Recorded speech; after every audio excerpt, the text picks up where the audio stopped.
Max is singing. It is April 23rd, 2017, and welcome to the Millennial Gaming Speak podcast. I am your host, Logan Moore, and... Oh, did you start? I mean, I was, yes. Oh, I wasn't recording, because you normally don't just like... I asked you if you were recording. Oh, YouTube, that was all fake. I'll have to repeat that in a moment. I thought you asked if I was ready. I asked if you were... Well, you said I am ready. Yeah, but that doesn't mean I'm recording. Like, everything's up and running. Oh, well. I think because normally you like start YouTube and we talk for a little bit and then you go. You were like, and you never lead off with the date. I've been doing that on all of our shows lately. You never lead off with the date either. I've been doing that with, I was trying to change that this week too. All right, yeah. Been doing that. We've been doing that with Model Citizens and Reeling in the Years. Yeah. Are you the host of that show too? No. Oh, okay. I was gonna say let Michael spread his wings a little bit. Come on. I mean, he used to host all kinds of shows, so he's familiar with it. He needs to fly like a free little bird. All right, I'll hit the record button now. About time. I actually think I peaked on that intro, so maybe it'll be better. I don't have my notepad. I usually like to scribble. Notepad. I have a fidgety toy too. And it makes little spinny motions. It's really strange. Abby confiscated it from a student. So that's going to be your life now. Hey, I confiscated this. She confiscated it and forgot to put it from a student today. Here you go, Max. Yeah, she forgot to put it in her drawer of confiscated things, and then I get to keep it. This is just a little ball bearing in the middle of this spinny tubey copter thing, so I just get to spin it. I should have gone and grabbed another cup of coffee, but I'm good. I don't want to ruin my sleep schedule this week, even though I'm going to be up a whole bunch. I didn't write any of that script this weekend yet either. Dude, I knocked out stuff for other classes, though. So there is that. But so, Logan. Everything else is due at the end of this week. I feel like my professor will give me until next week on that. So, and then I'm not going to go to work Wednesday, maybe Thursday. The semester ends, Logan. This is how I work, kind of, sort of. Actually, there's no kind of, sort of, about it. This is just how I work. Like, if there's not overwhelming pressure for me to perform, I don't. And I just go play Kingdom Hearts 1 instead. Good gravy. I mean, like, I have a lot of stuff due this week, too, through Wednesday. So these next 3 days are going to be pretty busy for me, but... Yeah. It'd be good. All right, we're recording. Let's go. Yeah, we're live, so you're good, dude.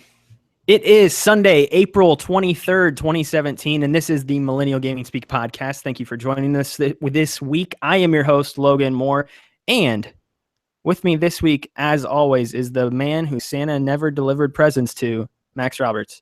Hi, Max. What, you've never... Changing the intros. I don't know. Why not? You can't steal Greg Miller's style, though, and just make up... That's not stealing his style. He doesn't say the date at the start of it. He's making up nicknames for people. I don't know. What do you want me to call you? Like, I like the "with me as always" is pretty good. It's not even ripping off Greg anymore. Colin left, so he does it on other shows, dude. If I call you something, well, that doesn't mean I'm going to call you that every week. Next week I might call you the whitest man you know, Max Roberts.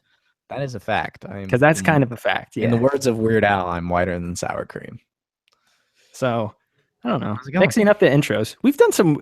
Have you ever gone back and listened to like our very early episodes? No. And heard how those were? I generally avoid that kind of stuff. I do like... It's really not good. I'm sure. We lost episode 1 forever. I still have my audio, though, on just my end. And I've listened back to that before. I'm sure it's a treat.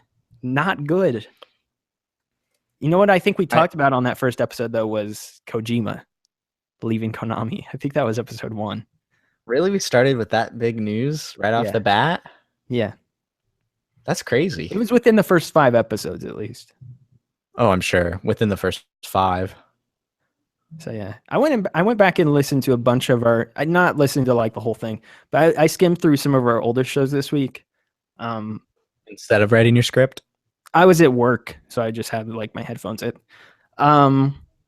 we've gotten better for sure. So I that's would one hope thing. so. In terms of quality, I think we've gotten better, more relaxed and stuff like that. Also, so you and I have been saying like we've had this streak of doing it every week going since like June or something like that. I mean, I don't know how accurate our upload dates are on iTunes, but that's not totally accurate. We miss some dates here and there. You can go back and scroll through and look at it, but there's like 2 or 3, not 3-week gaps. We never got that crazy, but there is like 10 days or 2-week gaps where we didn't upload an episode. And then there's some days where we like uploaded 2 in a day or 2 in back-to-back days. Like we've been doing it more consistently, but it's all over the place at the same time. Since last year? Yeah. We've been more consistent about it. Go back, because I went back and looked out of curiosity, because I know we've talked about that. Like, oh, we've done it every week since June. We've never missed a week. We've missed some weeks. How? Now I'm in. I don't know. There's like 2-week periods between episodes though. So what was okay, there's the Switch. What? I don't believe you. you'd have to go look at it. I'd have to sit and look. It's too much you'd have to do go right sit now. and look at it. I don't know if it's because of we upload our show on random days. Like we've stuck with this Wednesday date for now, and I don't think we've moved from that. There was a period where you edited the show for like 3 or 4 weeks in a row, and you did put it up on different days there. Yeah, it used to be just like as soon as it's done, I'm gonna put it up because the YouTube version's up anyway, so may as well just throw the rest of it up. I don't know. We were throwing it up at random times and then holding it back at other. I don't know. So I don't think we've missed many weeks, but judging by the upload dates, we've probably definitely missed 1 or 2. But we've been better about it, so that's good. So if you're out there and you're screaming at your podcast app on your iPhone, then we should be showing up more regularly. I would hope so. I feel like I take pride in putting it up on Wednesdays. Yeah, at this point, we've had to get a schedule down just because of all the other podcasts we're juggling. Max, video games. Yeah, this podcast. That's what this podcast is about. It's a subject matter. What's been up with that for you? What's been up with those? Beat Zelda, which we talked about last week.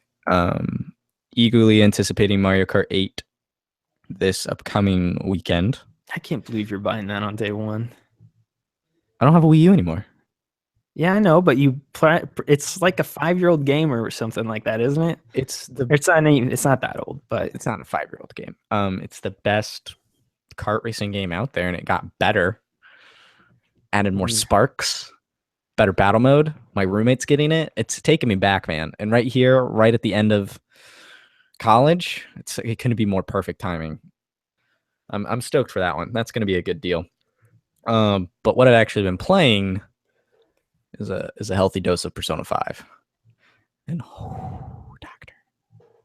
Is it better now that you're not following a guide? Be honest. No, it's actually stressing me out more. That's probably how it should be, though. No, I'm way more stressed. It is a better game, I think, so far than Persona 4. And that's not based on the way I'm playing it. It's the way it's like set up and established. The whole Phantom Thief, steal your heart, the style. This game screams aesthetics all over the place and just plasters it out. It's so stylish. It's like the coolest, most stylish game I've ever played, where it goes full throttle with its visual design and doesn't hold anything back. It works. It's all cohesive and meshes together. The soundtrack, the visuals, the gameplay, the story. Really digging it. I'm 12 hours in, and I've just finished. So you're about a 15th of the way through the game, is what you're saying. Based off what I've heard around, it's roughly 80 to 100 hour play times. Sounds like if you beeline it, though. Like I'm a 10th of the way through. Like, the person who's reviewing it for us at Dual Shockers is 130 hours in, still not finished with the story. So they haven't put up a review yet. That's crazy. So I've heard all kinds of things. Like I know Peter, friend of the show, said he beat it in like 85 today. Because he posted it on that. He posted about that on Twitter. Alex O'Neill took about, I think he was closer to 109. 100. Yeah, something like that. 109, I think. It is. See, to me, with that, it is a awesome game. for me, that's a game that just going off of the way I played Persona 4, like I would always get down to the very last second before I needed to finish a certain dungeon or palace, I guess in this case. So I use all of my days in that game pretty much. Well, you can. The cool thing, because you're right, in Persona 4, if I'm remembering it correctly, like once you did the dungeon, it would just like leap ahead to the day, and you would lose days. I don't know if I can't remember if it leapt ahead or if it just kind of like continued on as. Because in this game, you could finish the palace on day 1 and then live out the other 9 days or whatever. Mm-hmm. Totally normal, just waiting, which is nice. Gives you that. It's the combat is super. I mean, it's Persona combat, but it's got some stuff streamlined, a little simpler. I like Morgana way more than Teddy. I like the partners, the dialogue, the story. I can't wait to play more. What about so to me, the thing that really kept me okay, so here's my thing with Persona 4. I loved the game. I loved all of the social link aspects and the high school aspect and the day-by-day stuff. Like I said, I use those days where I'm not going to the dungeon are my favorite days in that game. Like that is the part of the game that I like. So the palaces in this game, in turn, like, are they any better? Because I didn't like the dungeon layouts in 4. The dungeon layouts in 4 are bad because they're totally randomly generated. They're just randomly generated. These are handcrafted from the ground up. Random like black sludge monsters would just come up. No, these are much better. Handcrafted. They have a set path. They're super stylish and match. You know how in Persona 4, like the theme of the person's issues were around. Yeah. Mm-hmm.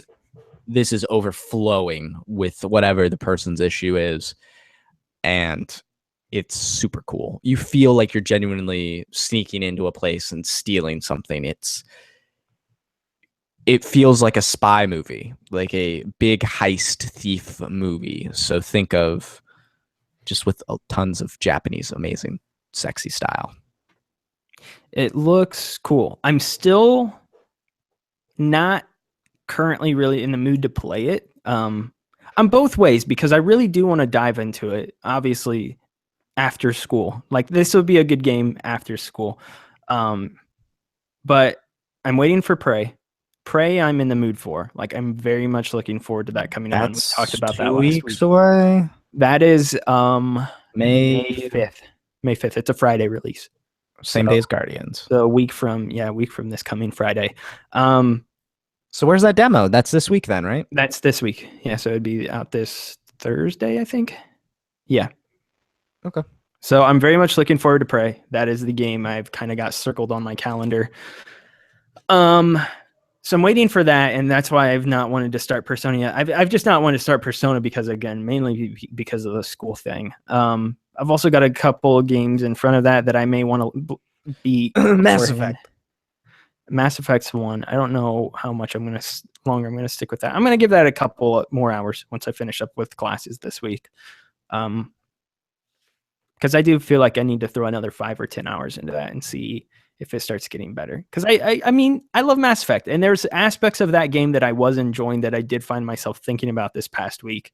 But I mean, for comparison, I talked about it last week. It just wasn't grabbing me in any ways. Like I started up Kingdom Hearts 1 and got like totally sucked into that game to where I was playing it in like 5, 6, 7 hour sessions or something like that when I had time. I mean, I wasn't doing that with Mass Effect. I'd put an hour in and I'd be like, okay, I think I'm done. And that's not a good sign, especially for a game like that all of the other entries in the series, like I could not put down. I don't know. Persona, in theory, if I could beat that by, let's say, August, end of August or something like that, I would be happy. Do I think I will? No. Do I think I'll even start it by then? I don't know. I probably won't start the game until like 2019. So I don't know. Then, it looks great though. Then Persona 5 Crimson will be out on Switch and everything will be right in the world. This game's never coming to Switch. I wouldn't want to play it on Switch either, I don't think. I know a bunch of other people do, but why would you not? because I don't know. It's I'd the like to experience this one more on beauty of- console. It's a console. You can play it on TV. Yeah, no. But yeah, again, if I have that option, I would go to PS4. I don't know. That was another thing. Like I love my Vita and I sit around and I play my Vita a lot. But for some reason I always wanted that Persona 4 experience on an actual console, home console. And I know I'm probably vastly in the minority with that opinion.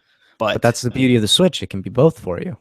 it can be both, but I mean it's underpowered by comparison. So Persona 5 if I'm going to play, PS3. but if I'm going to play it purely on that, what I'm saying is if on that's the way I'm going to PS3. play it, then I would always choose the one that's more powerful.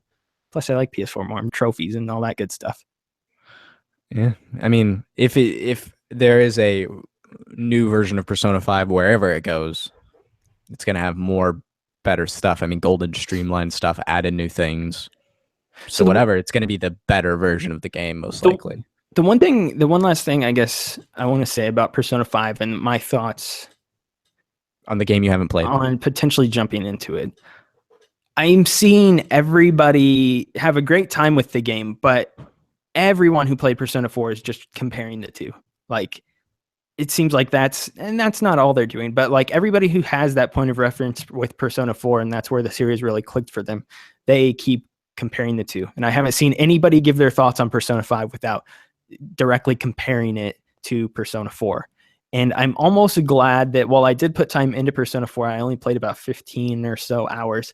I'm glad I'm not going to have as many points of reference when I do finally jump into Persona 5. I think I may enjoy it more as a wholesome experience, and I won't feel like I have to compare it. The people I've read and heard that have played both may compare it, but I don't think it's ruined or dulled the experience of 5 for anyone. Well, I don't think so either. And I didn't want. That's not what I meant by saying that. Like, I don't think people are saying they can't enjoy 5 or something like that. But I think that's their knee-jerk reaction. Is they're like, okay, I need to compare this to 4. You kind of are with Mass Effect. Sort of, yes. And again, that was going to be my 1, but there's some stuff from 2, and it's lacking things. That was going to be my example as well. Like, yeah, that's how I feel about Mass Effect. But again, I'm much more critical of Andromeda because it doesn't have certain things. It sounds like Persona is a better experience in all aspects except for potentially the characters.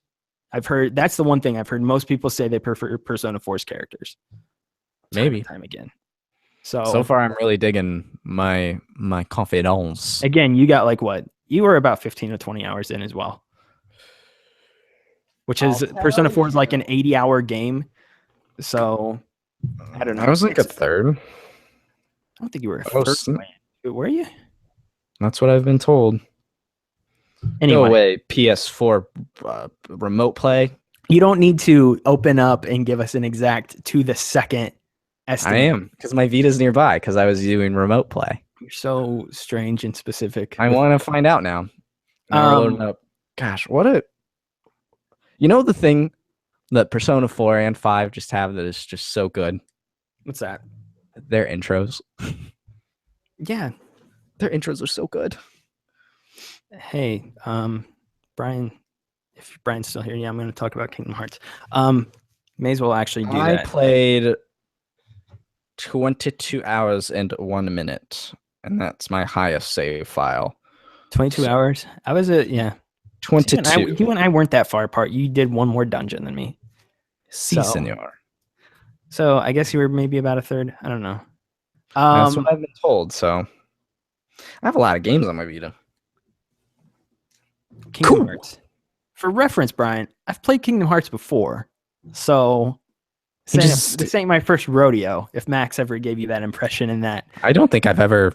Well, you guys had that one-off episode. I think it was called Keys to the Kingdom Hearts or whatever. Yeah, Keys to the Kingdom, because I was the host. You were gone. You guys ranked the Kingdom Hearts games. I've played all of them except for Dream Drop Distance. Did you play Recoded? No, because I think that's a straight trash game from everything. Did you play 358 over 2 days? Parts of it, I think, but not the whole thing. Okay. I know you played. I've played the very important ones. Did you play Chain of Memories on the Game Boy? Mm-hmm. Okay. I probably played Chain of Memories before you ever did. Yeah. Yeah. I had to guess. Probably. If you played it on Game Boy, yeah, because I played it on PS2. You haven't played the DS ones. It's just the DS ones. And the new one, the .2. Point 2 and Dream Drop are the only ones that those are the ones like I feel And the like cell I phone need game. to play. Okay, let's not And go crazy. Japanese exclusive, Verizon exclusive Vcast game. Brian says that Recoded's a load of poop. I never played it, but from everything I've heard, doesn't it center around Jiminy's Journal? Yeah, Jiminy's Journal was hacked. Yeah, okay. You don't. That's we don't even need to go any further into the lore of that game. You're a digital cyborg Sora hacking things with your digital magic powers. Recoded's a rough ride. Kingdom Hearts 1. I beat it on proud mode. You so did. There's you that. did. Props to you. How long did it take you? About 30 hours. 30 That was hours. what my timer said, but Kingdom Hearts is one of those stupid games where if you leave it paused, the timer keeps running. So were you leaving it paused for significant chunks of time? 25, yeah, maybe closer, but somewhere between 25. You know what I 30. do? Like Persona's the same way. If you have it paused, the clock's still running. You probably jump back to the PS4 menu. I do. I jump to the menu. Mm-hmm. That way my clock's not running. I just don't think of it. I mean, that's one of those things that bugs me, but whatever. If it bugs you, you should do something about it. So well, yeah, like, so I don't think it's nothing that's gonna keep me up at night. Like, what was my exact time in this replay of this game? Maybe. So we replay. When was the last time you played Kingdom Hearts 1? It was actually really strange to beat the whole game in like a week because it seriously took me. I got the game originally on PS2, very close to when it originally came out. Right. That October or whatever it was in 2002, 3. I got it very close to release, and then I think it took me. When did Kingdom Hearts 2 come out? I've got you. So Kingdom Hearts 1 came out. Darn it, that's came out in Japan in like March, but it came out in the States in like October, if I'm correct. Kingdom Hearts 1 came out in March of 2002 in Japan. It came out September 2002 in the States. Okay, so I got it really close to. That's 1. I got it really close to around September or October. Then. Okay. So I got it somewhere in there, and then I beat it literally a week or probably about a week before Kingdom Hearts 2 came out. It took me 2 or 3 years to beat. Kingdom Hearts 2 was in the States March of 2006. So yeah. So it took me a while. I got stuck so many times in that game. Yeah, it's like, not consistent playing. You weren't like, I've got to try and beat this level. No, I mean, I did. I just like I kept losing. Like I played that you were game just bad. I was just I was like 10, I guess. You were bad. Between the ages of 10 and 12. I didn't understand certain aspects of the RPG systems in the game. Like for the longest time, I kept using Cloud's Chocobo Blade just because it had really, really, really, really, really high attack power, but like lowered your magic power and like all this other stuff. And like I was like locked into that blade for the longest time. And then eventually, huh? Well, I like the way it looked too. But 10, I like 10, got 12-year-olds usually lean toward what things look like instead of what they actually do. I got locked into these Keyblades, and I was like, I can't move away from this. Like this is the one I'm sticking with. And then when I finally go back to it with like a fresh set of eyes, like every 6 months or whatever, I'm like, all right, I'm gonna beat this game. Like I would realize how dumb I was to stick with like certain things like that. Eventually, I beat it. I beat it like I said, like a week before Kingdom Hearts 2 came out. Like I finally committed to finishing that game because I knew Kingdom Hearts 2 was coming out. I got stuck at Ursula, and then I got stuck at the Riku fight in Hollow Bastion. I got stuck there for like a year or 18 months. Like I could not beat that fight, and I have no earthly idea why. Like I really don't. So I got stuck there, and then I got stuck at not even the Ansem fight. It was the fight before the Ansem fight. I told you about this. That one last room in the End of the World where they just keep chucking Heartless at you and you have to beat all of them so that door opens. In there and other stuff. There's a behemoth in there at first, and then there's a bunch of other stuff that just keeps piling in. I kept dying there. Like I tried it over and over again. I could never beat it. And then finally I realized that the Divine Rose was like OP. And I went and got that, and then I came back and just wrecked shop, and then Ansem was a freaking cakewalk after that. So yeah, that was the first time around. This time around, I beat it in 1 week, if not less. It's like 6 days or something like that. Yeah, I started it last Sunday, and then I beat it. Did I beat it Friday? Was that when I texted you? Yeah, Friday night. So I beat it within 5 days. A game that took probably like 3 reflects years on your to originally- schoolwork. I mean, I knew what to do this time, and I wasn't a stupid kid like I used to be. As far as just, I guess, a quick look back at that game, holds up really well, like in a lot of aspects. Like I give it a ton of credit. And it is very much just kind of a hack and slash game in some ways, so like that should hold up fairly well. The gummy ship sections are bad. There's some really bad level design, like Deep Jungle. Deep Jungle's awful. Atlantica sucks. I freaking hate Atlantica. What else is there? Agrabah is pretty good. Halloween Town's environments are pretty sparse, but the aesthetic of the music is so good on Halloween. The aesthetic there is pretty cool though. Like that holds up pretty well. Neverland's just super short. There's really not a lot to do there, so that holds up pretty well in general. And then Hollow Bastion, I think, is still the best level in the game, personally. It's just really well laid out, well designed. There's the coolest type of Heartless there. The best boss fights in the game are there. That Maleficent Dragon boss fight's still really hard. I was going to say, that was the fight I got stuck on as a kid. That one, I beat the first try, but I hid the entire time. Like I hid it up in one of those top corners, and I just kept healing. Literally the entire fight, the first time I did that, was just healing my teammates. And then letting eventually, Donald Goofy do the fighting? You know, it's Beast and Goofy. Don't be stupid. And then, so eventually they got her health all the way down, and then they both died. And then I had no magic left, and I have no potions left. And I had like a sliver of health. And I still remember this very clearly for some reason, like 15 years later or whatever it is. I jumped off the top of it, glided down, and just smacked her in the head once and killed her. And that was it. I was like, I was like stressed as can be, because I knew if I messed that up, I was going to have to restart the whole fight. So I beat her like first time when I was a kid, but it was such a cheesy way to beat her. And it took me like half an hour. It holds up though, for the most part. And I'm excited to go into Kingdom Hearts for a 2 PS2 game. It's been ported twice. PS4. Yeah. It holds up pretty well. Like some of the level design, the environments aren't big or anything like that. You can tell it's very much a product of that PS2 era still. But gameplay-wise, the gameplay still feels really good, which is now surprising. What do you think of the magic system? I mean, I think this is the topic of every Kingdom Hearts game, because it's the one real constant change is always the magic. I think you use magic way more than I do. Here's my magic use. Cure, cure, cure, cure, cure. That's all I do. I'm the same. Only thing I do. I'm the same. I throw a little fire in there sometimes. Yeah. I mean, it's fine. I like it. I like the segment thing. I know you don't like Kingdom Hearts 2 style. I remembered what that was actually like the other day. I don't know. I'll play. I'll get into 2 here soon. Yeah, I don't want to start it yet. Start that one. I'll get into it soon. After school, I recommend. Probably, if I had to guess, maybe.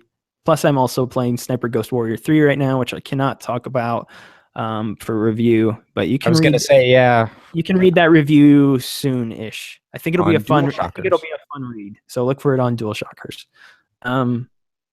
So yeah, that's pretty much all I'm playing right now for the most part, I guess. Kingdom Hearts 1 though still holds up well. It was really scratching that itch that I had to go play that game. I'm really looking forward to it because you won't.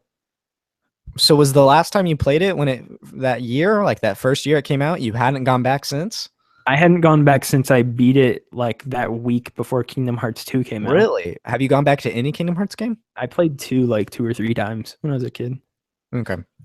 I think the last one... I did my initial run of it, and then I did another playthrough, and then I did like another playthrough on top of that where I like maxed out all my forms and got Ultima Weapon and like did all this stuff. I don't think I ever beat Sephiroth though. Still, I don't know if I ever tried though. I can't remember. So I'm trying to remember the last. I think 2 is the last one I replayed. 2's combat's just fantastic, and Brian even says that in the comments that 2 is like the GOAT with the combat. And I know you bring up the triangle thing, you and we were texting about that the other night, but it just feels so much more smooth, and the use of the forms is what that's really the thing that It I is love. the most stylish. It is the coolest looking. You feel the baddest. I will not deny dual wielding keyblades ever since that video of Roxas fighting It's not just that in the you feel hood. good, it like feels smooth at the same time. Like I bet it'll look good too at 60 frames, but like Birth by Sleep and Dream Drop Distance. I went back and looked at Birth by Sleep. I still don't understand what you like about that. Like those I don't. command decks, the way that combat feels, the speed, the rolls, the different perks of each character. Like, okay, I mean, the different perks of each character is one thing, but like the combat overall, that's what I'm talking about. Yeah, like just comparing and contrasting specifically that command decks and forms, like the ability forms, and building and going through up 3 different levels of maxed abilities to get to super special moves and discovering those is very good. And command decks basically combine Kingdom Hearts 1 magic and Kingdom Hearts 2 magic. Gives you the individual bars for each move with that refresh rate from 2, but you can control what you do with each one, and then you can combine them to make the more powerful magic. You don't have to just wait till you're a high enough level. If you just max out certain abilities, you can combine them and make better abilities. Too much happening. It's so good. Too much happening. Just keep it simple. And just give me 2 keyblades. 2 doesn't have enough happening. Just give me 2 keyblades. I'll just run straight into this. That is Organization 13 guy and just I do want dual wielding keyblades to come back in 3. If it doesn't, I'm going to be like incredibly upset, because it was like, all right, I got Ultimate Weapon and I got freaking like Oblivion or something. Oblivion I think Oblivion's the coolest looking of all the keyblades personally. So I always use Xehanort's keyblade. Yeah. So I always would use those 2 and just like wreck people. And just do that same. There was just one loop on the world that never was. Is that what it is? The world that never was, yeah. Yeah, just do this one big loop and just get all my Orichalcum and all this other stuff I would need to create the Ultimate Weapon. So that's our Kingdom Hearts talk minute for episode 2, or the second episode in a row, not episode 2. This is episode 90. News. Let's get into the news this week. We've been talking way too long already, and it's already late at night for those who are watching live. Max, a couple things happening this week. A couple things we missed from last week that I wanted to throw in, but last week's news segment was so packed, it's probably good for us to then unpack it on this week's episode instead.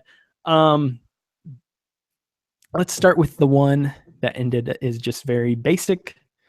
Call of Duty World War II. Not a huge shock. I think we knew this was coming.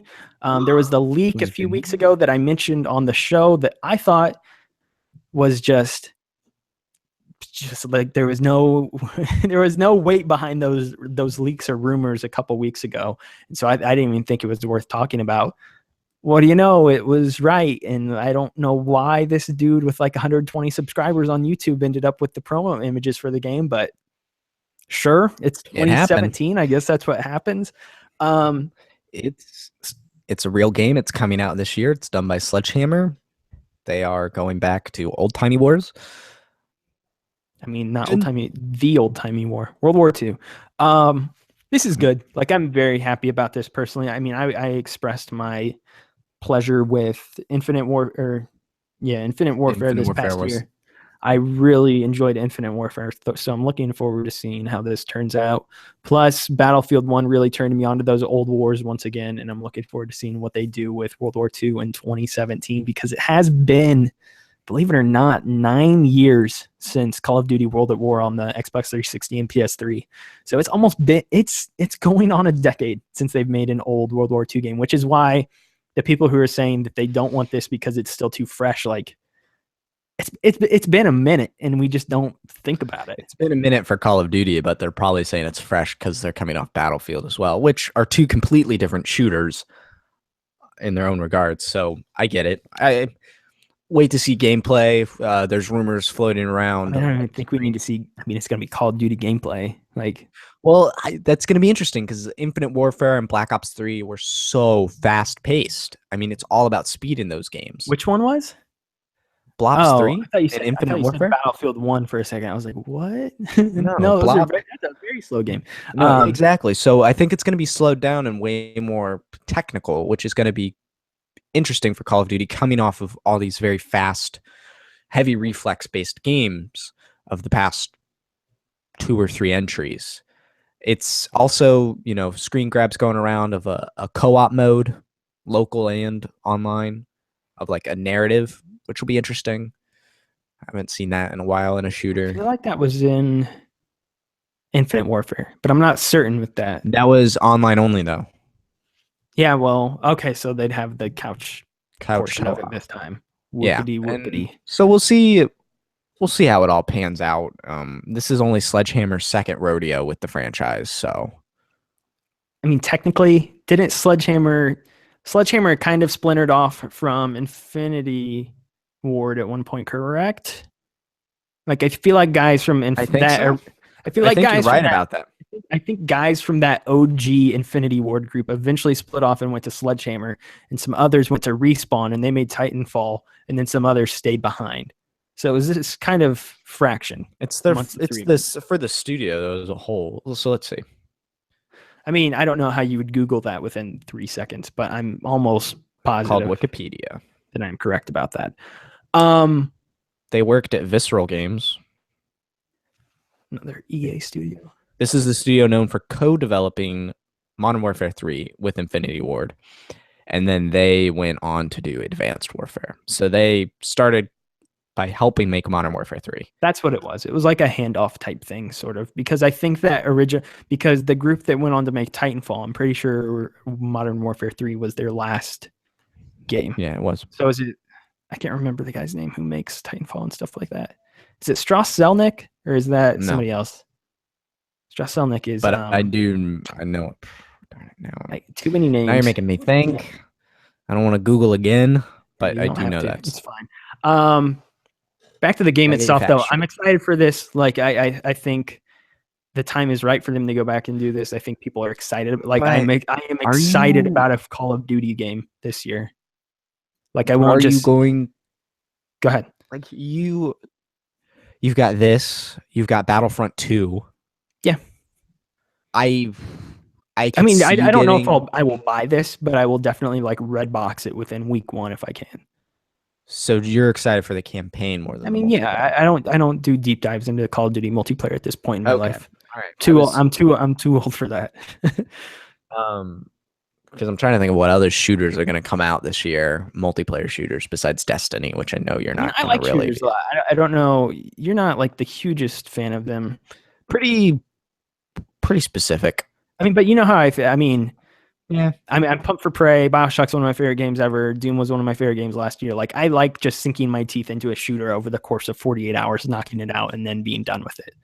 And that's what I did with Infinite Warfare last year, and that was a fantastic experience. Did it with Doom? Got to do. I did it with Doom. So yeah. You did it with Battlefield 1. You did it with Titanfall 2. Battlefield 1 was a little bit more spread out, but yeah.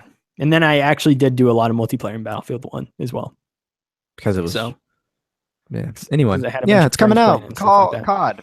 The last thing I'll say about this too is I didn't know this.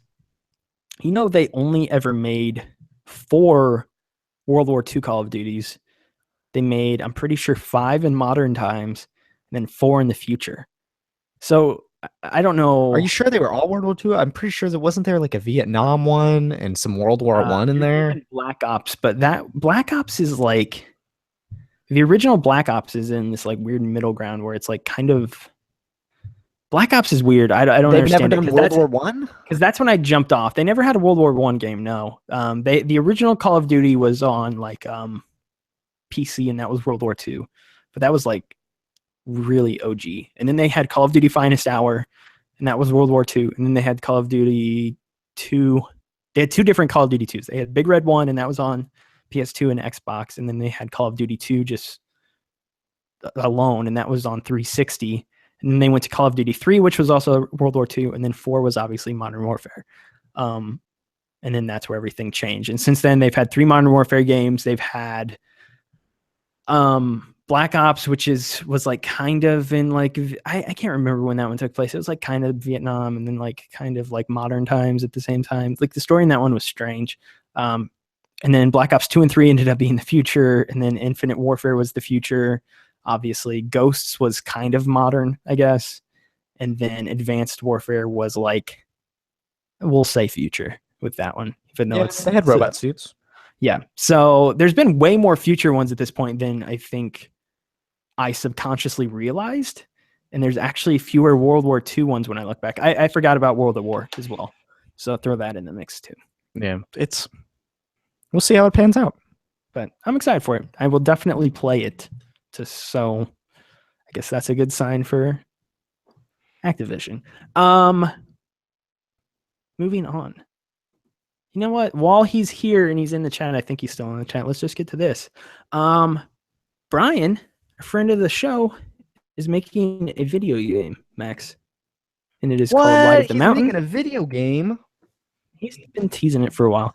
I figured we'd give him a shout out this week. He's making a game called Light of the Mountain. He has established a new studio that he's calling Songhouse Games, and it is coming out for PS4 and PC later this year. The pitch for the game, I'll read what they've got on their website. A man by the name of Isaac Elliott is diagnosed with a rare form of brain cancer and is given less than a month to live. After deciding to sail away on his boat, he finds himself stranded on a mysterious island dotted with medieval towers, forest, ruins, and a large mountain with a mysterious light at its peak. Alone, Isaac must explore the island's various locations and even the deepest depths of his own dreams to unlock the secrets of the mountain and come to terms with what may be the end of his life. Solve puzzles, explore, and discover the mysteries of the island. Sounds like The Witness. You know what it sounds like? He's trying to one up Jonathan Blow. It sounds like Queen Latifah's Last Holiday. What?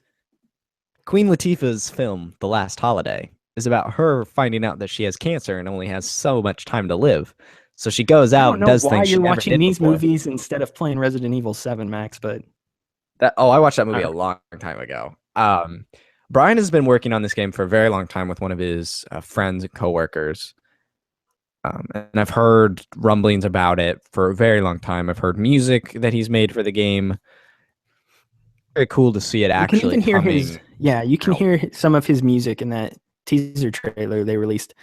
It's also his voice. Some Grant Kirkhope nods in there. I can hear it subconsciously, at least. Yeah, and also it's his voice. So yeah, that too. I thought that was his voice. It is. But we'll have to get him back on the show when he wants to talk more about the game, because again, we don't know too much right now, but it's cool. Go check it out. It's on YouTube. You can go to the game's website, and it is songhousegames.com. See what they're doing over there. But yeah, it looks cool. Better hook us up with some like codes or something. I want free codes. I want exclusive access. I want it all, Brian. I want beta. I want the Steam Greenlight. I want alpha. I want the alpha footage. You could probably just go over to his house and play an early build of it right now, Max. Or wherever he's got this stashed. I could probably just drive to his house now and play. What they've got so far. Brian, that's really freaking cool. I've seen you've been dropping hints at that for a while. So it's cool to actually see that reveal trailer this week. Moving on. So our other news bits here we have are kind of dealing with sales. Let's talk about sales for a little bit, Max. Ready to put on your suit and pull up your tie to your neck, and let's get very businessy up in here. Come sail away.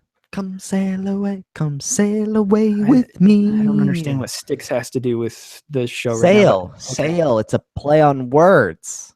It's a pun.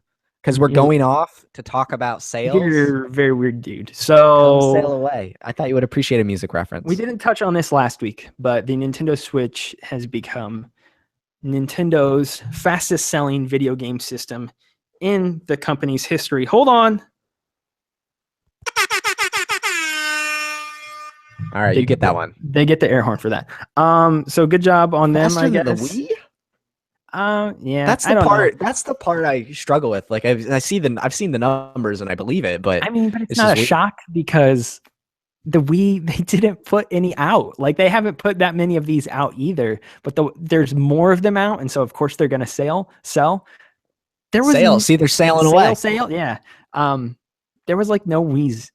Like you couldn't find one for 6 months. I remember the struggle of the Wii, man. Those are. I mean, I know, and again, I know these aren't on store shelves either, but like we know shipments are still showing up regularly, and like every now and then I you'll think see that's like, good. oh, it's on Amazon Prime or something like that. Like that was not the case with the Wii for the longest That's true. time. That's true.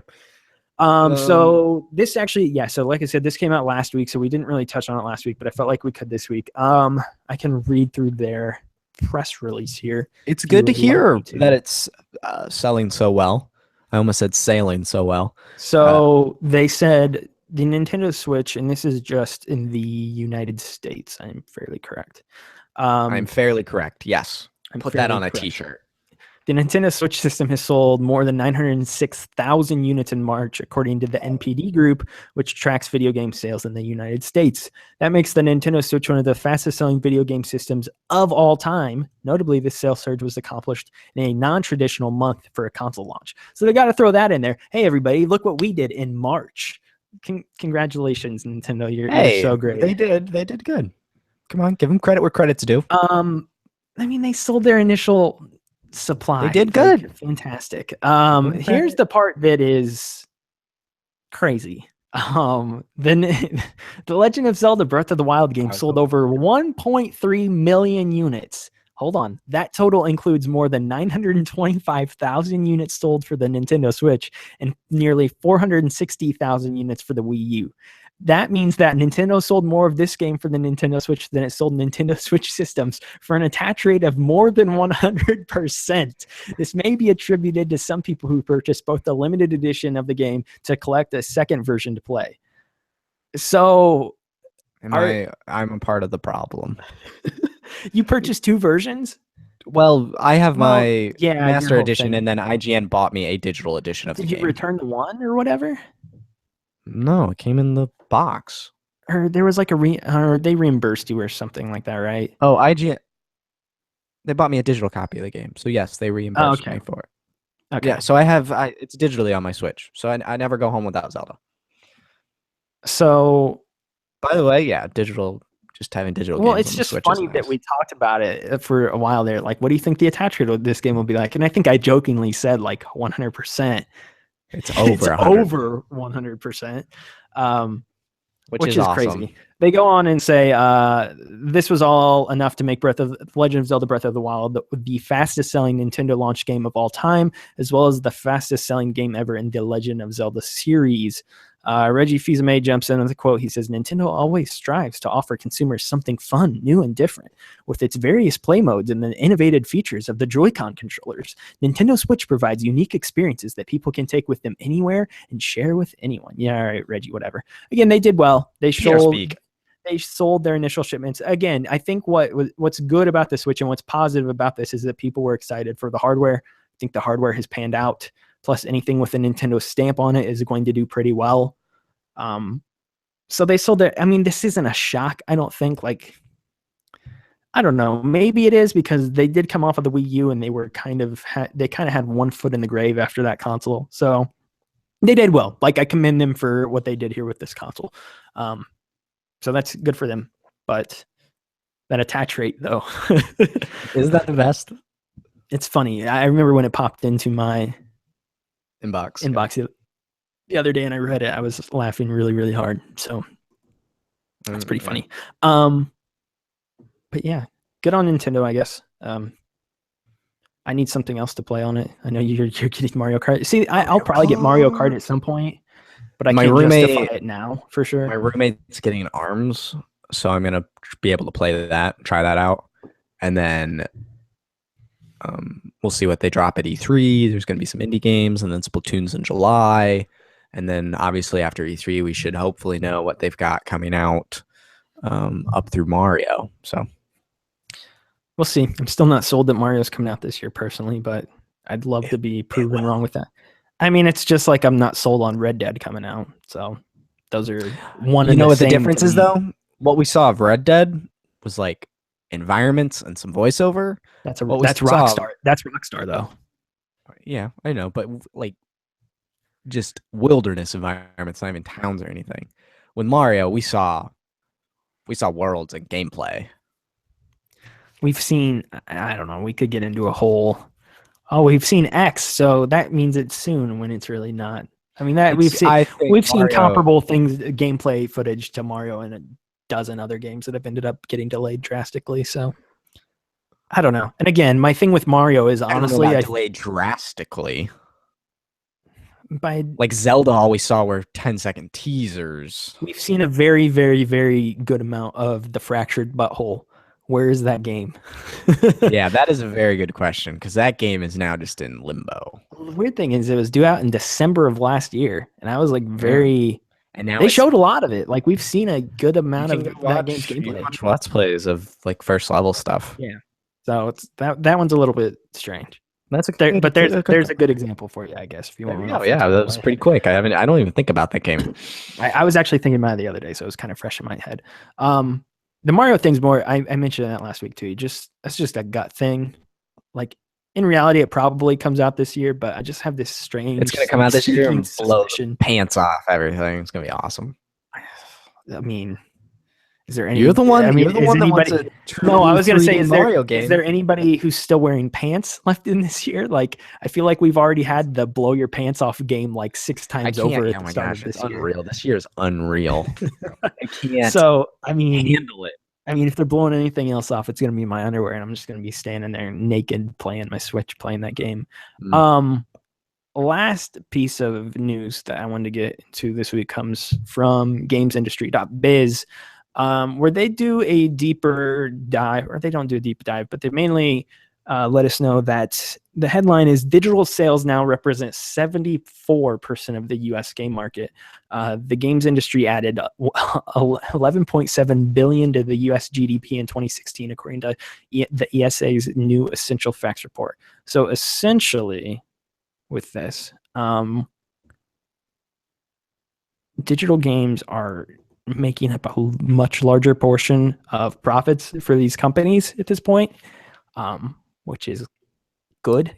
Personally, I think, like, I know you're still a physical copy boy, and I kind of am in some respects as well, but I don't know if I'm entirely physical copy boy. I mean, I love all my games digitally. you more than anyone systems. else I know, I feel like is a physical copy guy. I mean, I you like just brought it buying up with collector's Zelda. editions. The collector's editions are one thing, I guess. But even, okay, let's say tomorrow there's no, I don't even want to bring up Kingdom Hearts 3. Never mind. We won't even step foot into that. You know how much money. You remember when Final Fantasy 15 during that stream with Greg and Tim? Yeah. And they revealed that ultimate collector's edition. It was like $250 or something. Well, I can say this now about that game. Your wife will murder you. About Kingdom Hearts? I mean, you're gonna have a family by that point. You'll probably have your twins. Yeah, I was gonna say, yeah, I might be old and getting ready to go into retirement. I don't know. I will have that. It's gonna be a wild night. That night they announced that. Gonna be slammed. The servers are gonna be slammed. So yeah, this was I don't know. There's just a bunch of numbers here, and I don't know how. I'm looking at them all now, and I don't know how deep numbers. I think to boil it down to just how it matters to me is brick and mortar stores probably are quivering in their boots a little bit. GameStops and stuff. I do like digital games. I really like. I wish I was getting Mario Kart digitally. I'm getting it physically just because I got a good deal on Amazon with it. But you know, having games digitally is kind of nice because you don't have to put a disc in. You don't have to put a cartridge in. If it's a portable thing, you have them everywhere you go. Like, there's just the pros for digital media is trumping physical media quite a bit. Well, and it cuts out that middleman, like the GameStops and people like that who are just treading water as much as they can at this point to find a way to continue to be relevant. I think, and Colin Moriarty, when he was talking about games, which is a sucky thing to say now, I mean, that was always part of the game industry. Yeah, when he always was one of the ones loudly talking about how we need to go to this digital future because it'll lower prices in the long run because they won't have to worry about the middleman retailers. They won't have to worry about shipping anything out physically. They won't have to. I mean, think of how many costs they cut by just doing that. And look at the PC market. Like, look at how functional Steam is. Like, PC, there is no physical games anymore. Like, people used to come to GameStop when I worked. Digital code in it. Yeah, that's pretty much it. People used to come to GameStop and ask if we had physical versions of PC games, and we practically laughed at them.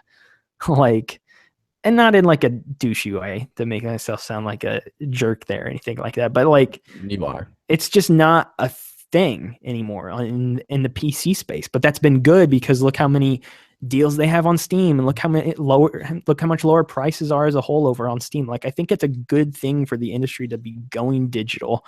Do I think we're there yet? I don't know. We're getting very close. I think so. Okay, so in the gamesindustry.biz article, it says digital has been accounting for a bigger and bigger portion of the sales total each year. And in 2016, that portion was 74%, including full game digital downloads, subscriptions, DLC, mobile, and social. So 74% of what was a $24.5 billion industry last year. And then if you include hardware, that number goes up to 30.4 billion. So the fact that digital games are making up more of the annual money spent on games, I think is good, obviously, because I mean, we as consumers should want that price to go down, right? I mean, I don't know why we've become so complacent with the $6 better for me model. So cheaper is definitely better for you. You should probably got to save up for your honeymoon or whatever you're doing. I got a lot of stuff to save up for, man. I know, myself included. I'm applying for jobs all over the place. Yeah. Applied for a job at Nintendo the other night. Are you only applying to every major company in the United States or in the world, I guess? Dude. No, because I have like LinkedIn jobs and another app called Glassdoor, and like I'm applying for things locally here too, but so you've applied more since our last week's conversation on the Model Citizen show. You type in journalism as a job and nothing comes up. Yeah. It's awful. It's like makes me feel real good about myself. But then I've been typing in. Try to go to like a paper or something like that. Like, be an actual reporter. Boots on the ground. Yeah, like the Orlando Sentinel, and you look up jobs and they don't have any. I mean, so I'm looking like go into their offices or like and copying, copywriting, not copyright law. I've looked at social media, which there are jobs there. I don't know. I'm looking all over the place. You need to. The thing with social media is like you need to have experience in that more often than not. I feel like, especially for the bigger brands. Like, I know they want to see how you've worked with brands in the past, which is probably good that we established our own to play around with.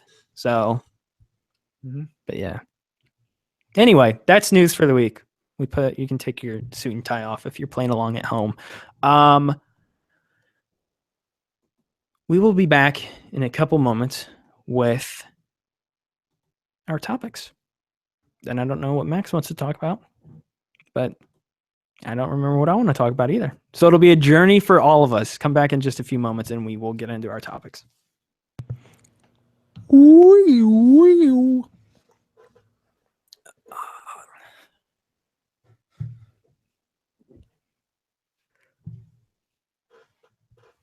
applied for a job at Nintendo? They're looking for a social media guy.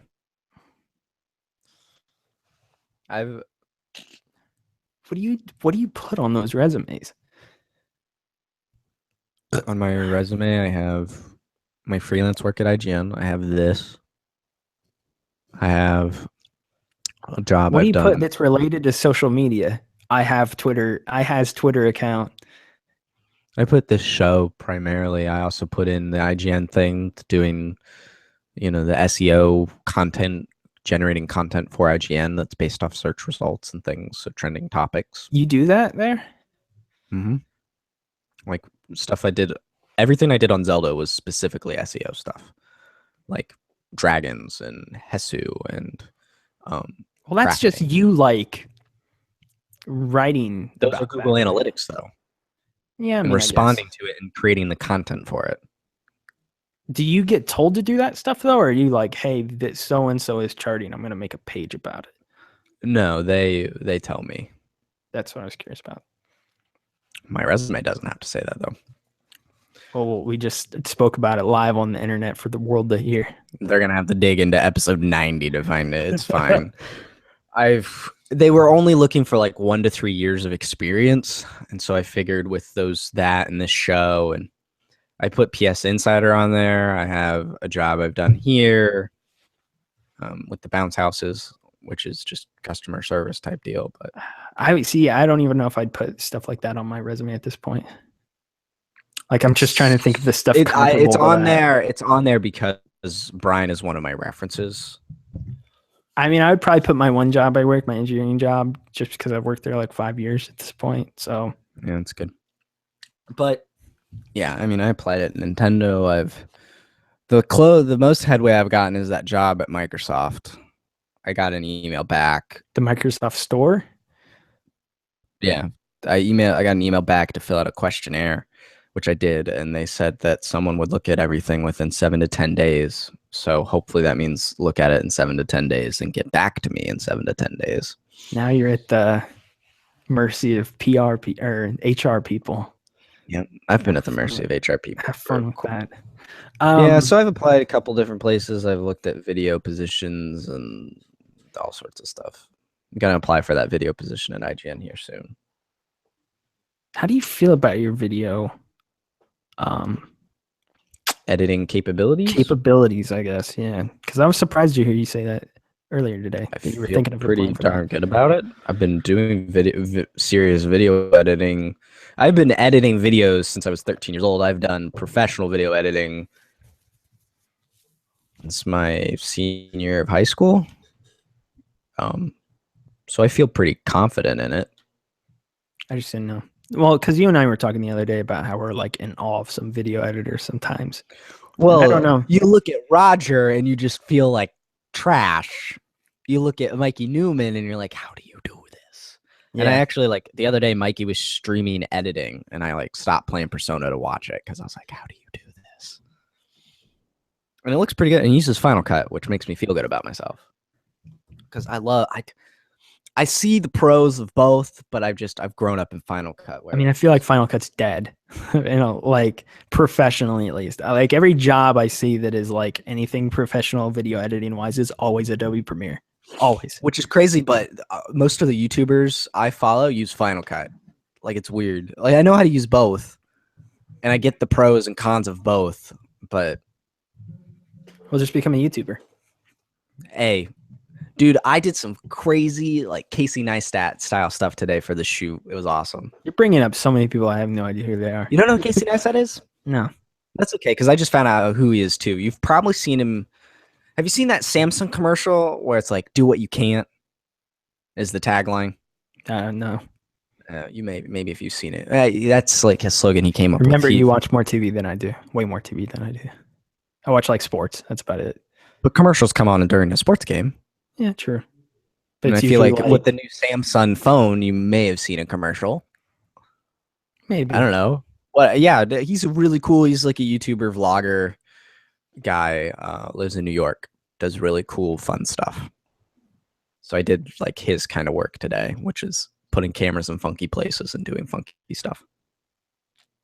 I've been looking at ads more since last week, since we talked about that, but looking at what more? I've been looking at like job ads more. I don't know. I mean, I just need to finish school first more than anything, I guess. But yeah, and I'm finishing school, so I'm like, please, someone pay me. It seems like a good time to like throw your hat in the ring for IGN or something. But yeah, that's why I applied for editor. They're hiring so much, and like part of me is like, I haven't applied to any of those positions, so part of me is like, oh, stupid, you should. And then the other part of me in the back of my mind is like, they do this every year. Do it. What my dad says is don't disqualify yourself. Why not? Yeah, I know, and that's like I should. I probably just should. I don't Just know. go for it. Been Play so, been editor. so much busier with everything else. Like it is a longer. I mean, I don't know. Maybe it doesn't take as long as I think it does, but when I look at You like just what gotta they fill want, out stuff. when I look at what they want, it's like longer than Is your resume done? Do you have like a resume built? kind of. But again, like I said, there's a bunch of things on it that I would like to take off, just because I don't know how So you'd relevant have they are. to clean. Yeah, because I've spent a good chunk of this semester building my resume, so that's I why. mean, I've got like my LinkedIn pages and stuff like that set up, I guess, but Yeah. I don't know. Let me Anywho. grab another Starburst because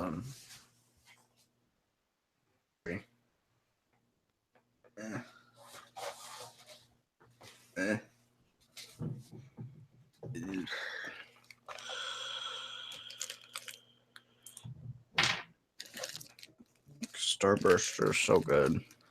I don't know. I'm not. I don't know. I just need to finish school first. I'm not like too stressed about it. You also have a job. Yeah, but it's like saying you. That's like saying you have a job doing bounce castles. Do you want to do bounce castles the rest of your life? Well, no. First of all, that is also very much like freelance. Like whenever he needs me, I'm not one of his A guys.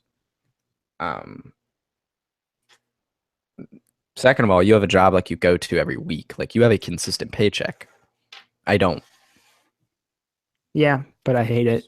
So there's I mean, that. it's never fun working a job you hate.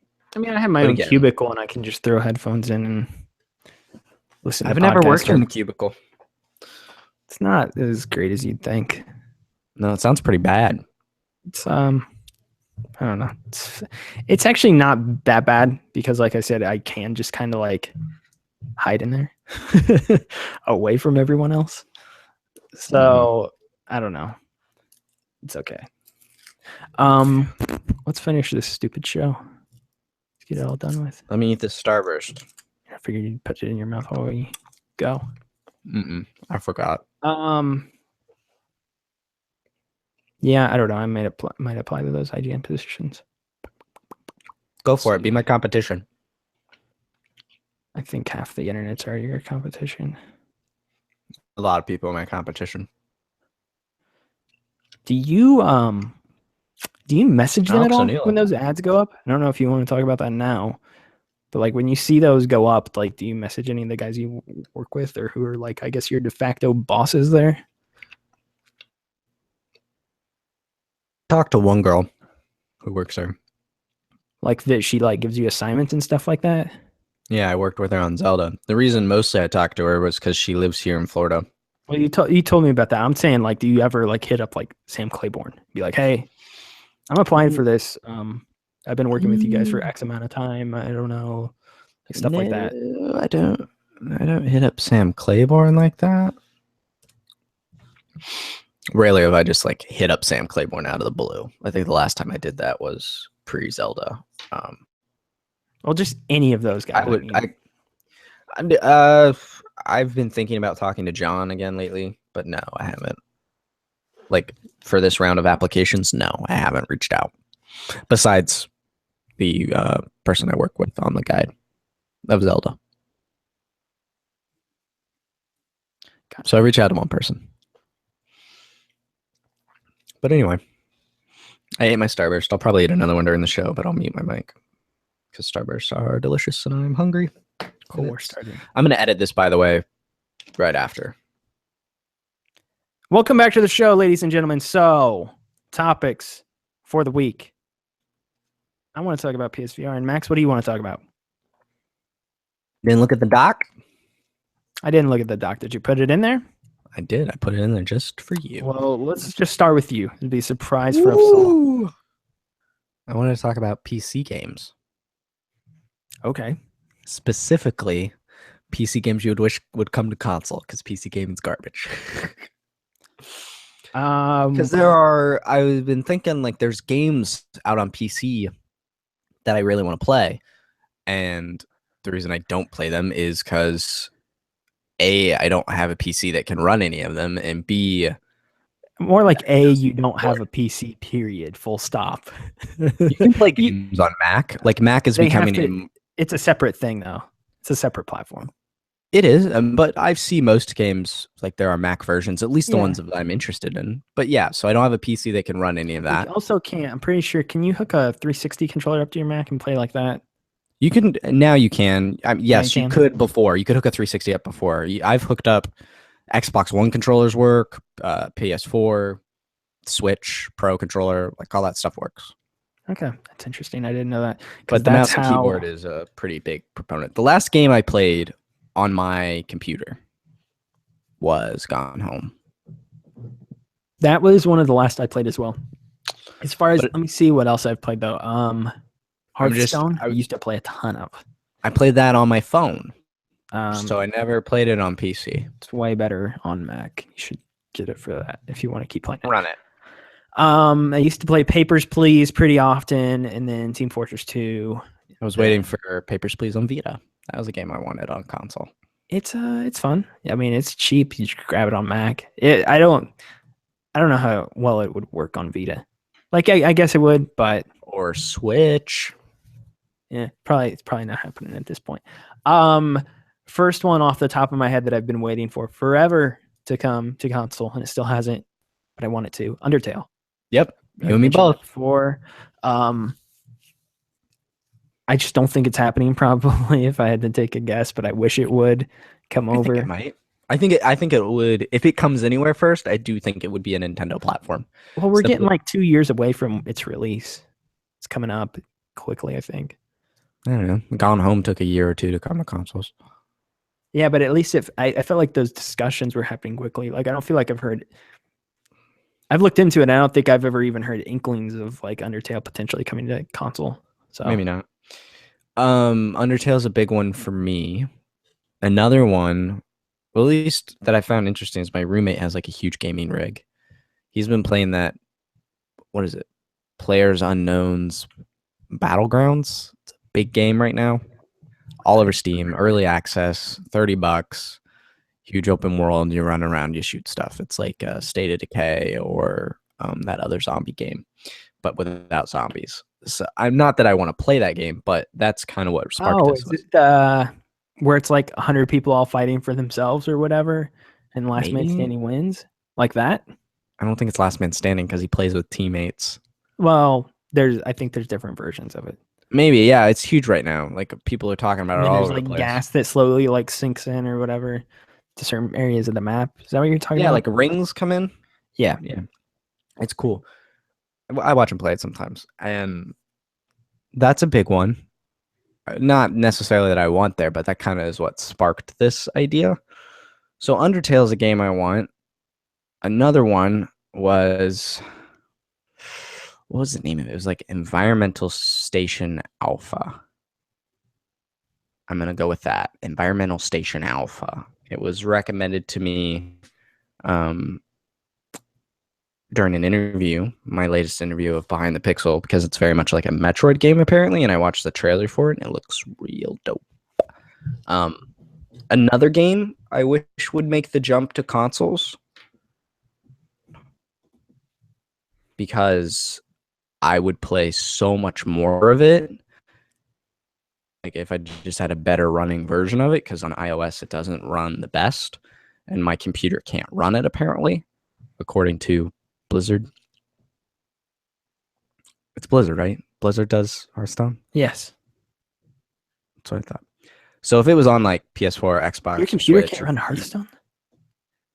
According to them, I don't have enough RAM, even though I have 8 gigs of RAM. I have 8 gigs of RAM and can run it perfectly fine. I would just download it. It tells me it can't. It won't let me install it.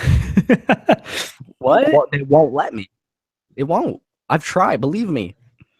Because I used to be all into Hearthstone in the early mid days of it. Now it's way big and has so many expansions I don't even know where I'd start.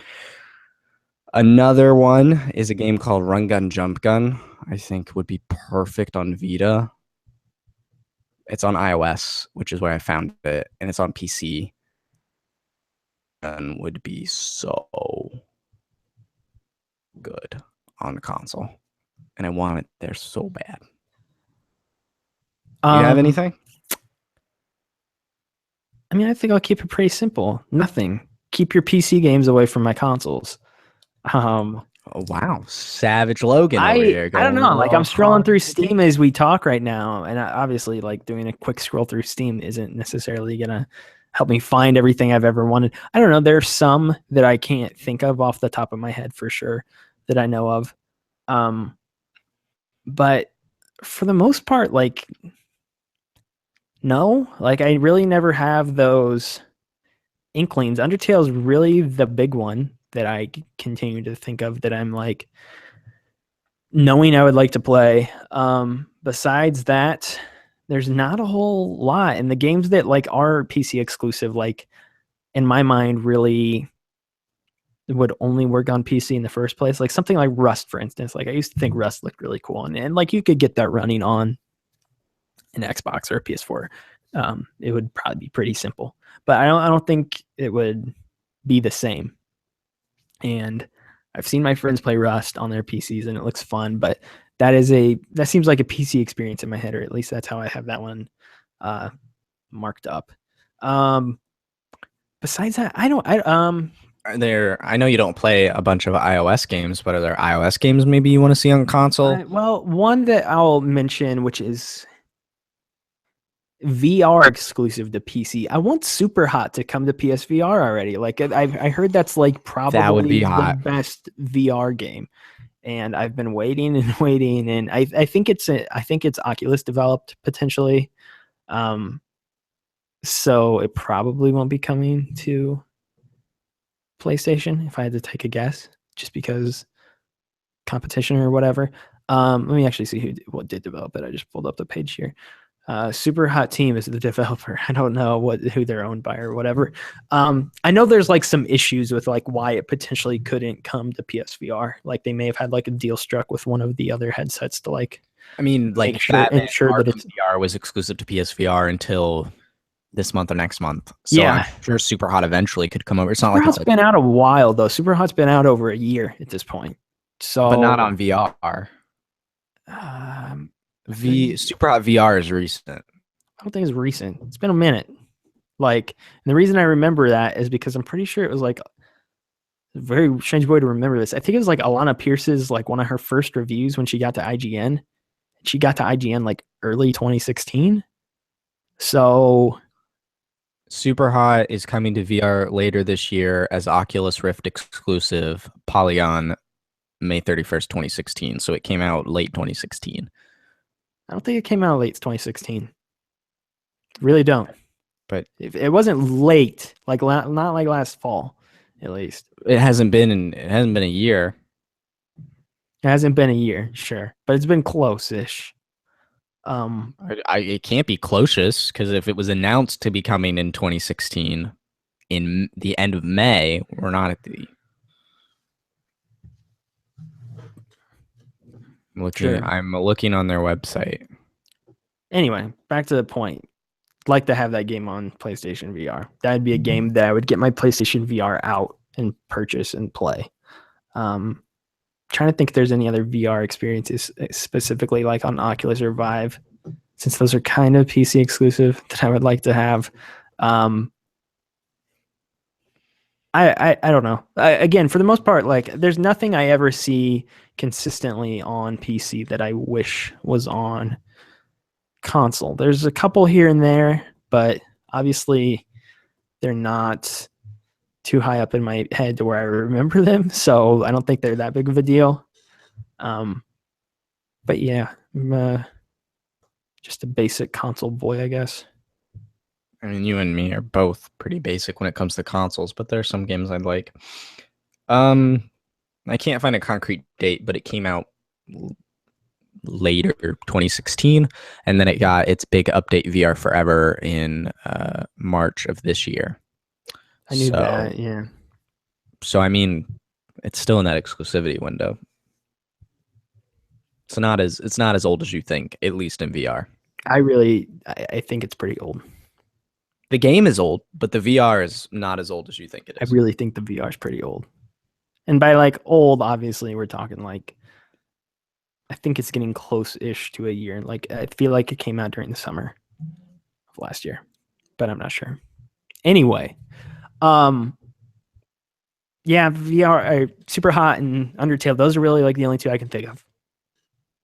I don't know if you have any others yourself, but nope, that was kind of it as far as because other like mobile games I have that I would want on there. Alana Pierce did review Super Hot for PC, and she reviewed it February 25th of 2016. So that's when the game came out, but not the VR component. I know she reviewed that game in VR because I remember her talking about it on a podcast.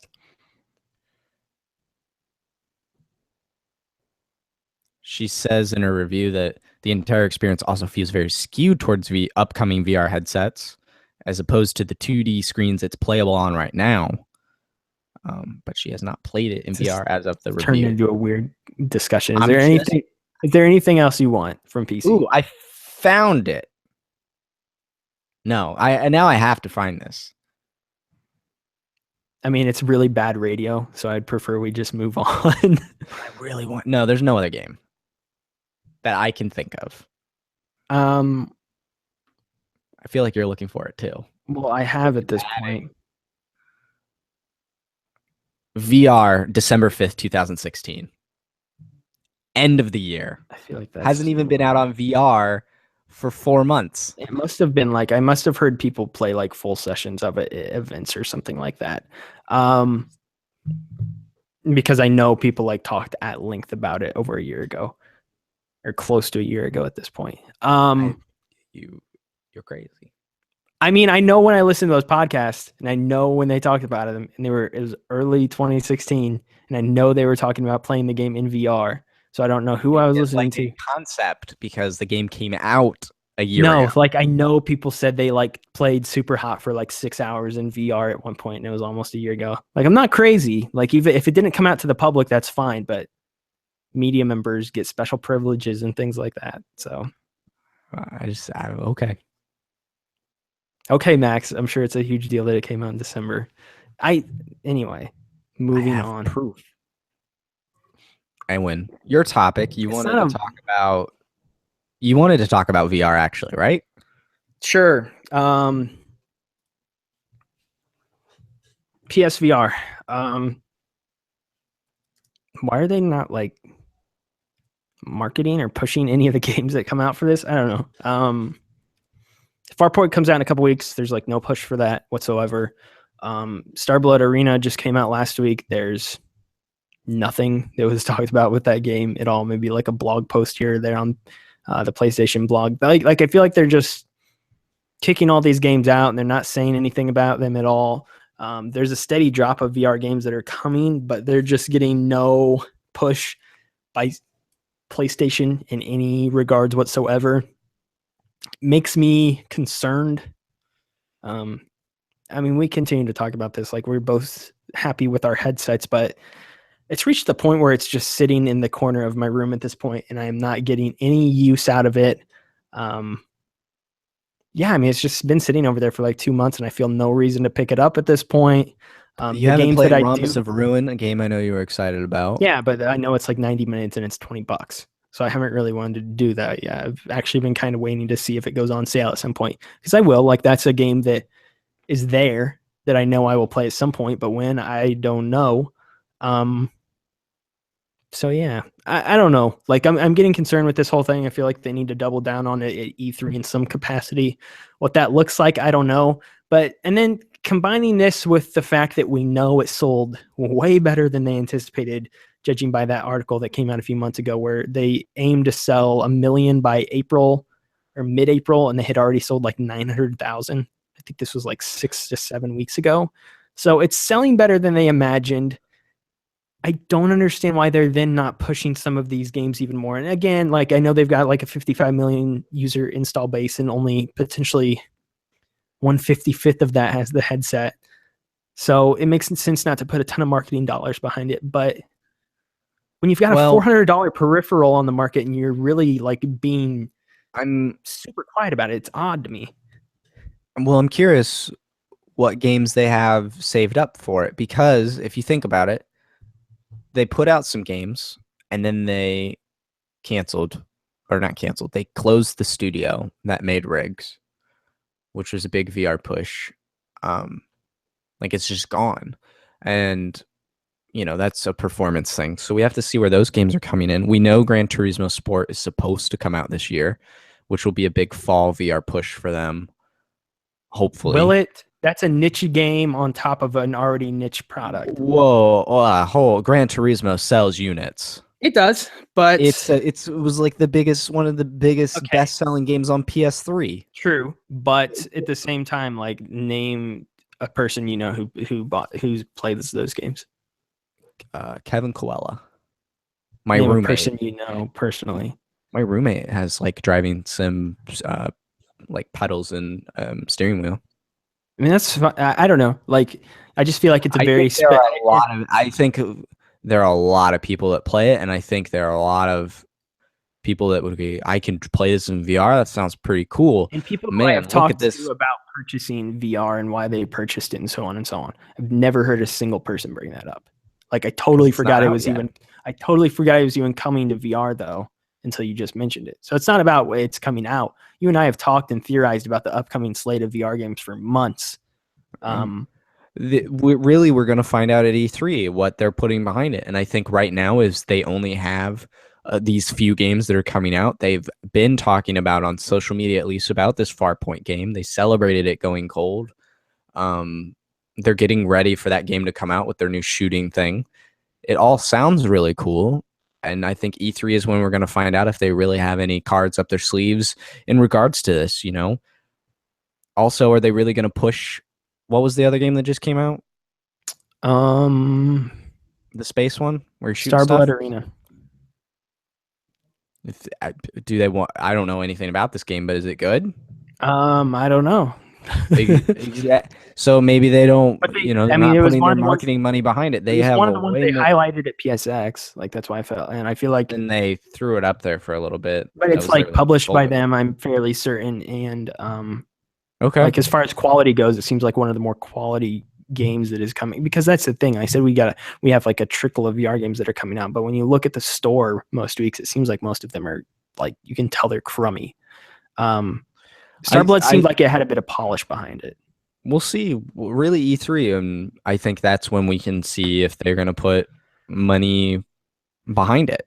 If it's selling well and it's doing well right now, and they don't have a ton coming out for it, it doesn't make sense to market it. Right? I guess my thing with E3, and we can kind of get into a predictions, think about this. So you say E3, pre-E3 predictions? What does that look like then? On stage? Yeah, because again, this is a niche product. It's a $400 product. And how much time do they then take up on the biggest stage to push this? Okay. Well, they will never talk about the Vita again, so we don't have to worry about that. Really, they will. It'll just be PSX. When people in the room will actually cheer for that. Yeah, it'll be when Gio Corsi comes out and says, "Here's all your Vita games." I think there's a slot there somewhere where they're going to show off the games and how they're pushing it forward, because you're right. It's selling better than they thought based off that report. Hopefully they have first-party studios behind it. We really just don't know what they have up their sleeve. It's all just hoping and guessing, For all we know, it's dead in the water. But if they do, it's at E3. They take based off their past E3s, they go pretty rapid. I mean, they're going to take maybe 15, 20 minutes, show us 2 to 4 new games, a couple of first party, maybe some, second party exclusive stuff. Maybe they show off a Star Wars thing. Again, Star Wars always gets buzz with the new Battlefront coming out. Maybe we see some crazy VR experiment from one of their first party studios. We're going to see Gran Turismo Sport. There's a bunch of maybes, but what do you think they actually do yourself? That's what I'm saying. That's what they would do. Give me like a firm prediction yourself, though, because there's a bunch of what ifs we could keep throwing out for the next half hour. They give 15, 20 minutes, 2 to 4 games. I just told you. 2 to 4 big games that they really want to put their money behind. And Gran Turismo will be one of them. I'm honestly viewing it more as like 5 to 10. If You I think think 5 to that 10 games? 5 to 10 minutes. I Oh. think 10 minutes is pushing it. I don't know, man. Like they've just done nothing to show me. And again, it's first year that the product's out, but I mean, they hyped this up going into it. Like you were seeing commercials for it pretty often. They did the whole partnership Yeah, with they had Taco the Taco Bell. Bell. Shu was saying like, "Oh, this is like the PlayStation 1 all over again for us." And then they released it in the middle of October, and it has just been so quiet since then. Even at Because PSX, they like, don't have games for it. Why are they going to market it if their games really came out initially at that launch? They had a few more come out later on, and now there's nothing right now. So why would you market something but that that's my doesn't have thing. Is games like right the now? games that I do feel like are worth talking about. They're not even saying much about them. So I don't know. And It's just making me feel weary as a consumer who like purchased this that they're not doing really, anything. it's when they have games to talk about, that's when, and if they're not marketing it, then I think that's when you should be worried. Well, it's just I'm not. I wonder what I wonder what their plans were with this. Like how deep did they get into it with the games? Like we Andrew House has been very upfront saying that he told the developers working on the device that like, okay, like this is good, but we're not going to be able to ship as many because, or we need to hold shipments back or just not ship as many at launch because we have no idea what this is going to do. And so like, while everybody was saying like, no, we need to ship more, we need to ship more. He's like, look, we got to make a business decision here. And we have no idea what this is going to do. And so was it the same way with the It's a games at new that point? Was it emerging like, medium. but was it the same way with the games at that point? Was it like, were they thinking of it in I think terms they of have to, because we have to be cautious with how many we're if you shipping? put That means out we have to be cautious with the games we're creating as well. 50 games for something you're not sure is going to sell well within its first year, and you put a ton of marketing dollars behind it and it doesn't sell well, like it may not have, it's not very smart business. But if they go lighter on it and focus on quality, which I think PSVR has quite a few quality games on it, I feel there are quite a few of them, and more, potentially this Farpoint game is going to be pretty good too, with their gun shooty peripheral. That's what sucks about that. Like that really sucks. Like I'd like to play that game, but I don't want to buy an $80 plastic gun for it. It's an $80 bundle, and I don't expect the game to be very long on top of that. So could be. I don't know. It's all new, which is weird. It really is like a PS1 launch, because PS1 was a new merging media with CDs and 3D graphics and stuff, and now we're in this totally immersive 360 environment. And I think E3, when we see what they have planned, and then post E3 with whatever they market, that's when you can start being concerned for it. I don't think they should market it right now if they don't have anything to market. Again, I got the impression last year that like Farpoint was a game worth marketing, I guess, and so maybe not. I don't know. When does Farpoint come out? Like 3 weeks. Middle of May 15th or 16th, if I'm correct. So, yeah, it's really soon. We'll see. I mean, I've seen them talk about it on Twitter, but again, I'm in a bubble, like in this vacuum, so I'm obviously aware of them discussing it. Yeah, I just don't see any like you were right, May previews of it, or I know I'm right. Like I'm slated to review the game if we happen to get it, but I don't know if we'll get a code for it. So we'll have to wait and see. I don't know. Like I don't know. I'm excited. Cool pictures. I'm Polygon just did a preview like a week ago. I'm hoping for the best with the device still, but it's still just like this shame corner in the corner of my room right now. Shame's not a good word. It's more like I can't think of a good word for it. I don't know. I just look over at it all the time and I'm like, I have no inclination to play you right now. I don't. The weird thing is I've been thinking a lot about my headset too, but I do have games I want to play on it. Experiences. I want to try the Danganronpa demo just because I have it downloaded and been waiting for that forever, and I just haven't done it. And I've had an itch to play Super Hypercube again. So those are the two. Abby keeps asking me to buy Job Simulator, but that's really good. Like that's one I would definitely suggest that game above all the others. I know it's good, but it's better place to spend my $20, I think. Like what? A port of a game on a Switch of a game you played like 4 years ago? Yeah, a near perfect game. I don't know about that, but Mario Kart is the best. Near perfect? Yeah. It's a near perfect kart racer. They throw a second character on the back of those karts, give us a few more battle stages. It's gold, I don't baby. understand why you like I don't like the double cart thing. Double that. Double person, two people on a cart. Never. The only reason I even say it because Mario Kart 8 Deluxe has double items. My only reason I say that is Double Dash will let you manage those items by altering the rotation of them, and you can't do that in Deluxe. So if I need a second person on the back of the cart to justify that, I feel like they just streamlined the whole. I'm gonna press X and hold this item, but not get rid of it and get another one. Like it feels like that's what they did to me, or that's what they did with the double item system, I guess, in Deluxe version. You couldn't. Oh, in Deluxe, I was gonna say you couldn't hold items behind you in Double Dash. No, I was talking in Mario Kart 8 because everybody would do that and be like, "All right, I got this shell. I don't know when I'm going to use it, but I'm going to hold on to it. And I'm going to grab this box shield, as a buffer strategy." Yeah. And then I'll use it when I need to, but at least I've got something else on tap in the meantime. It makes you use your items more too, I bet. That is the show. That is episode 90. Thank you for joining us this week. As always, Millennial Gaming Speak is a product of Model Citizens Media. You can go check out our other podcast at modelcitizensmedia.com. We've got Reeling in the Years, where Michael and myself had a good discussion about Kendrick Lamar and To Pimp a Butterfly on this week's show, so you can go listen to our thoughts on the year 2015. You can go listen to the Model Citizen show, where we will be recording a new episode here shortly, or go listen to last week's episode where we talked about college and growing up and applying to jobs and all those good things. And then Max has his episode of Behind the Pixel Up with Alex O'Neill soon.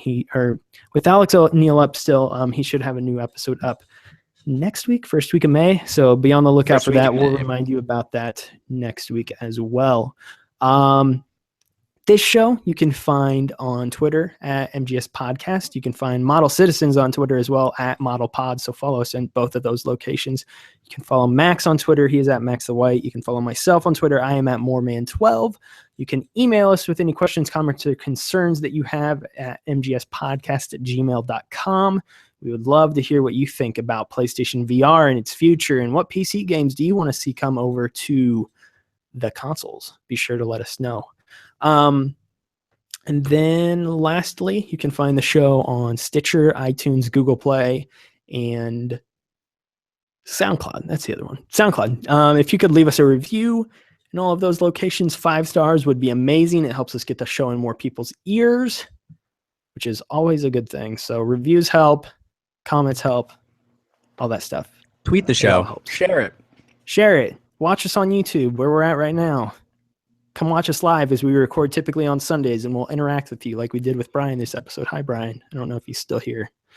Anyway, thank you so much for listening this week to episode 90. We'll be back next week with episode 91. One last thing. If you are still somehow listening this late into the episode and you would like to do this or have any interest, we want to redesign our art for this show because it's getting stale. It's something I made on my computer like a real long time ago. And so we should probably update it and get some new art. Almost 3 years ago? It's been, I don't know. I don't think it's been that long. This show's only been around for 2 years. So are we coming up on year 3 though of the show? No. I mean, we started in February of 2015. So yeah. We need new art though. We need a new podcast logo, and we need maybe just a new overall title design as well. And so we would like to get both of those things. We are not just asking you to do it as a favor. If you wanted to, that would be cool. But if you, we would be willing to potentially pay you a small commission fee. So if that's something you're interested in and somehow you're listening at the very end of this episode still, hit us up in any of those locations we said before. We would love to hear from you and try to work something out there. Because that's just the design side of things is something we're really bad at, both not only Max and myself, but everybody else in Model Citizens. I'm actually very happy with how Model Citizens turned out branding wise and the look of that. But we need to bring this show's look a little bit more up to date. Plus it'll look good with the new design with the website and rebranding and all that stuff. So rebrand this show to be part of the new brand that we've launched recently. But that's it for episode 90. We'll be back next week with episode 91. We hope you have a fantastic week. And until then, we love you. Bye-bye.